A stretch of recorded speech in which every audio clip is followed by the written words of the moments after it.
What's up, Stout? Not too much. Well, actually, a lot of stuff is up now that Yeah, I think about it.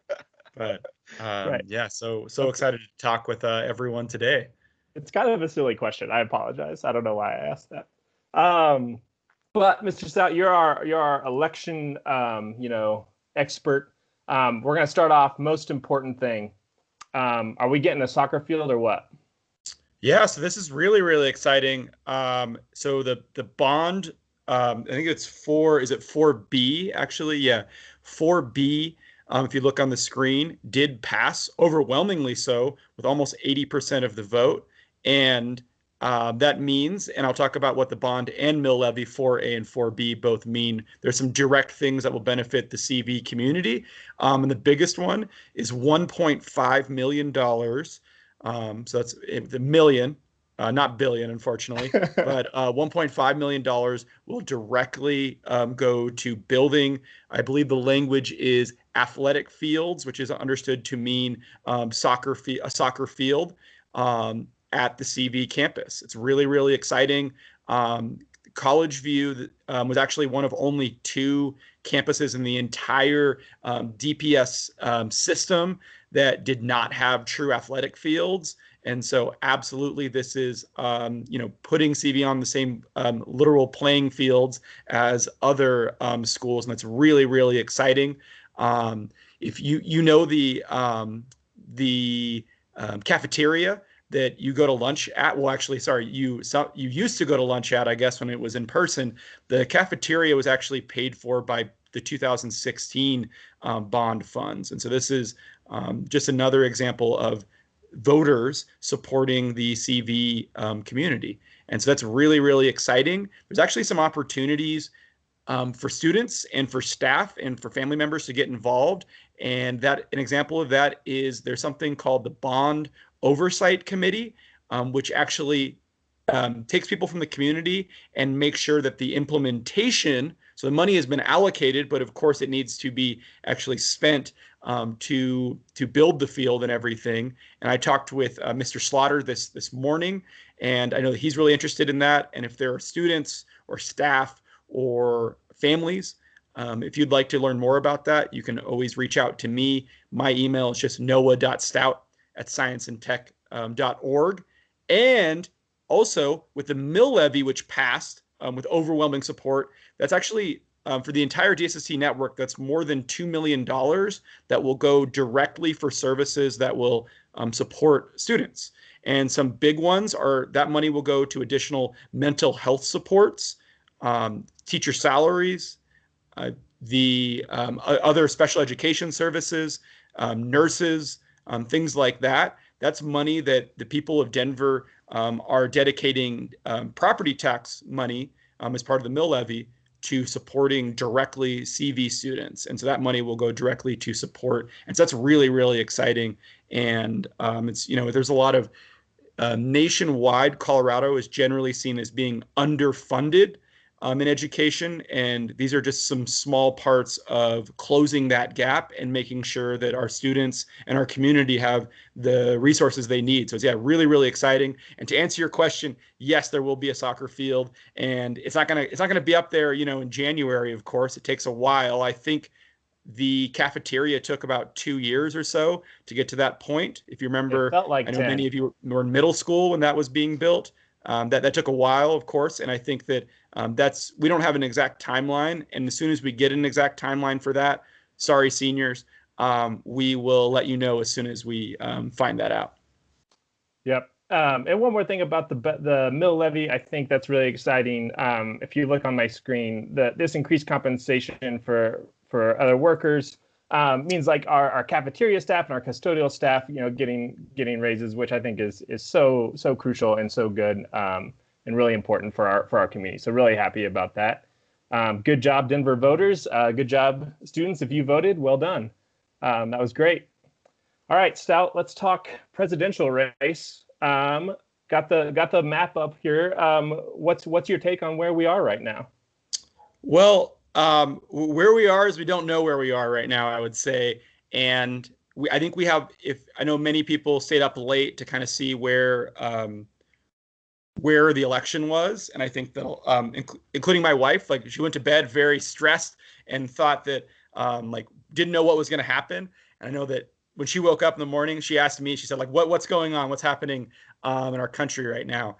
And right now, this is not the first time this happened in the United States, but we don't know who will be the president starting January 20th. And there are still ballots being counted. Colorado has a really, really robust voting system, and we'll see the final numbers on it. But there's some speculation that Colorado actually might have had the highest voter turnout in modern history, which was above 80% of registered voters, which is really, really exciting. Unfortunately, not every state has the same robust system. Like in Colorado, you actually get the ballot sent to you. You can drop it off. It's much easier than most places in our country, pretty much every place in our country, frankly. And so there are a lot of states. If you look in particular, Pennsylvania, I think is going to be the big one, and they haven't counted 22%. As of like very, very, very, I'm sure you opened this up very recently. And yes, like we're talking, there's still almost 1 out of 4 votes haven't been counted in Pennsylvania. And it's right now, there's a lot of things to be discussed there.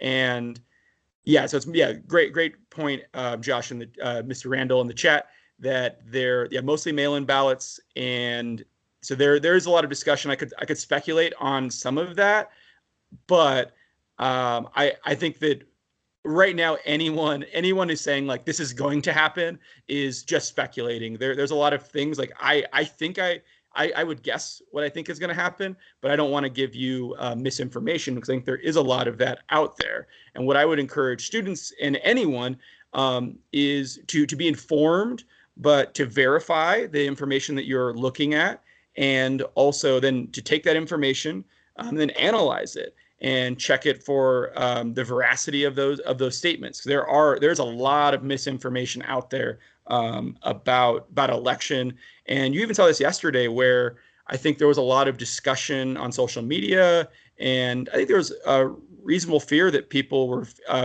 feared for their safety, and I think that it's very heartening that we are not seeing reports of widespread violence or anything like that. I know that yesterday, briefly in the chat, people were talking about, like, even in Denver, businesses were boarding up windows because they were very afraid of what might happen yesterday.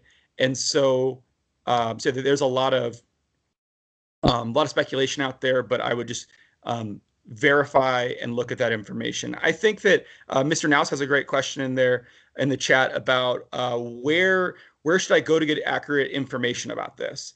I think that kind of the gold standard is the Associated Press. I was talking to my mom the other day about this, actually, and we were talking in depth about the election, and she was saying, like, most of the television networks and everything like that, they are going to the Associated Press map. They're generally seen as, I don't want to use the term conservative, because I think you're thinking about it and maybe in a conservative versus liberals, but they are reluctant to move a state into a blue or red category unless they see they see like very specific data. And so I think that most of the major they're most of the major outlets, like I'm referring to New York Times, include there's a lot I could just name off, like the TV stations, the major ones here. Most of them are going off of very similar projections, and I think that most of the major news outlets, and including New York Times, like their editorial side, which is when people write opinion pieces, might I would say skews left. To answer Mr. Bumfrey's question, but I think that generally the election coverage has been very reliable from most of the major news outlets with that. And Miss Bell, thank you for highlighting Miss Baker's question. Is there a reason why mailed ballots vote predominantly Democratic?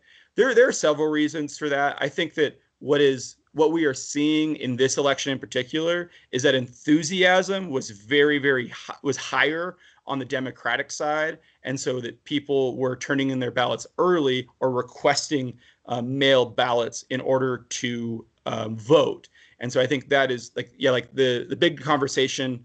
And I think a teacher highlighted this in the chat, Mr. Randall, I think, about Pennsylvania, for instance. Generally, news outlets are saying that if there are just mail-in ballots to be counted, that is generally seen as a positive for Democrats. And that has been true in the past, but I think it's particularly true in this example. We are also seeing really a big discrepancy between men and women enthusiasm in voting. Women are voting at a much higher rate, particularly earlier. And we're seeing that in Colorado. We're seeing that nationwide. And that has been true in the past, but it's been particularly true in this election. And I know that I was talking to a school director recently about this, and they said that's a great thing. More women should be voting. Yeah. Yeah. We're running out of time, and so I want to make sure we get to class on time. I want to leave you with a few things, friends. One is, we just don't have a winner of the presidential race yet. Like, we will. It'll come. And so just know that, like, anyone who says, oh, we know we know who won, or, President Trump declared victory last night, and that's just not true. Like, it's not the case. We don't know who won yet, and so we're going to have to wait and see. And then the other thing I'd say is just a reminder to you all that no matter who is the president, at College View High School, like, we are always going to protect people who are undocumented. And that means, like, we will never write down or put in a computer anywhere like your documentation status or your family's. And we would never, like, tell anyone your documentation status or your family's. And so I just want to, remind us all of that, as I'm sure some of us are feeling some things today. Just know that, like, no matter who's the president, like, College View High School always is going to have your back and make sure we're taking care of people who are undocumented. We know that everyone has the right to get a great education and go to college, whether or not you have a piece of paper. So with that, we love you all so much. Have a great day. Head off to first period. Thanks, Wolves. Thanks, everyone. Thank you, Mr. Heaton. Thanks, Stout.